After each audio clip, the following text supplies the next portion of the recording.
The best test of your leadership is what happens when you're not there, right? Not what happens in the meeting when you're present, not what happens when you're watching them, but when those doors close, you leave the room, you take a day off, right? Because you can't be there all the time. But if the answer to that question is things fall apart, and there's many different ways that they could, and that's the problem. Specifically a design problem. And the design starts with you, the leader.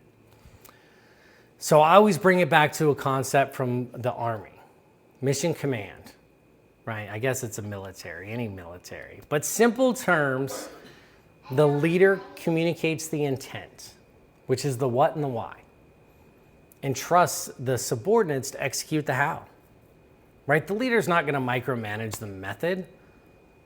The leader holds the standard on the outcome because the outcome is more important. So when it works, you're going to produce teams that can operate effectively, even when communication is gone.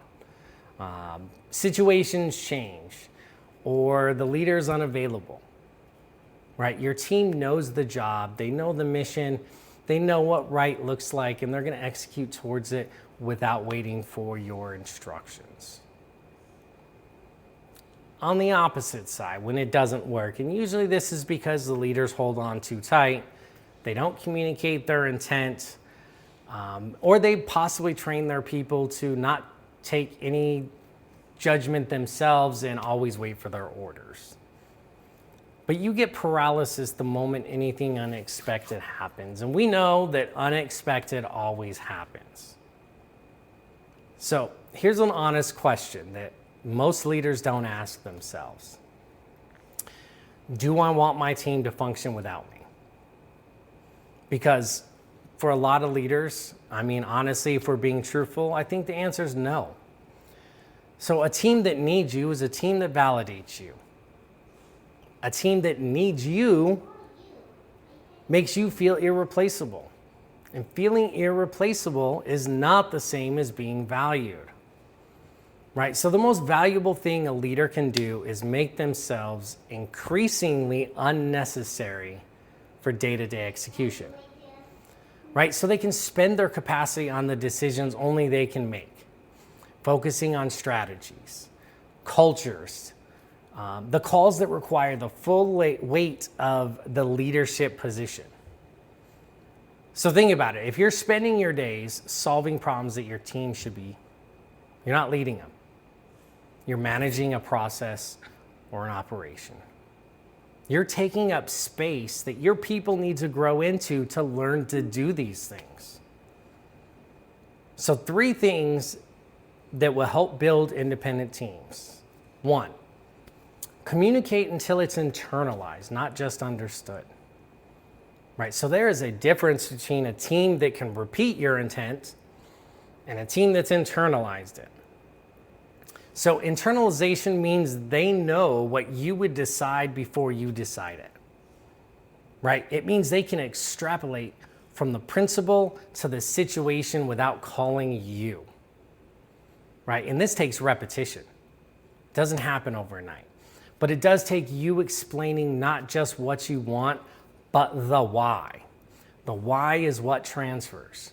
Instructions don't, but the reasoning and the why does.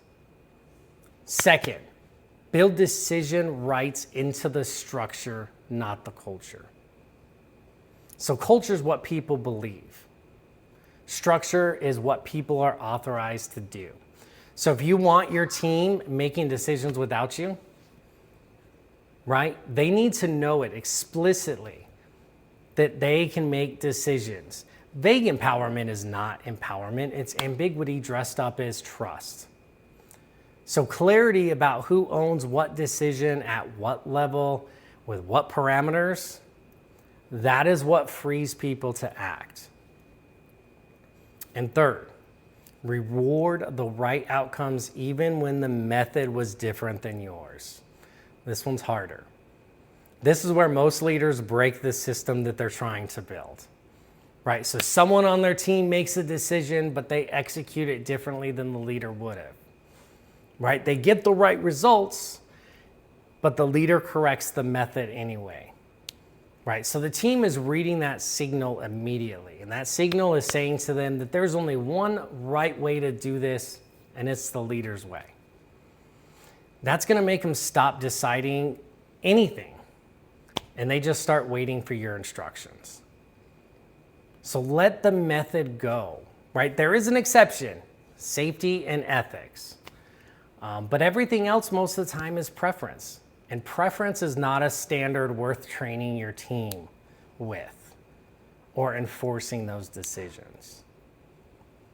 Right? So it's also a growth opportunity for you and them. If they make the wrong decision, then you get to go with them over their process. Find out what they did, why they chose it, and what happened. That way you can both come to a different agreement. The goal is the team produces the right outcome for the right reasons, whether you're in the room or not. Right? So the team exists because the decisions the leader made on what to invest in long before anything was ever tested. Intent, structure, trust. So build the system, test the system while the stakes are low, because you don't want to be trying this when it matters. Because when it matters, it's a whole nother animal. And that's the brief.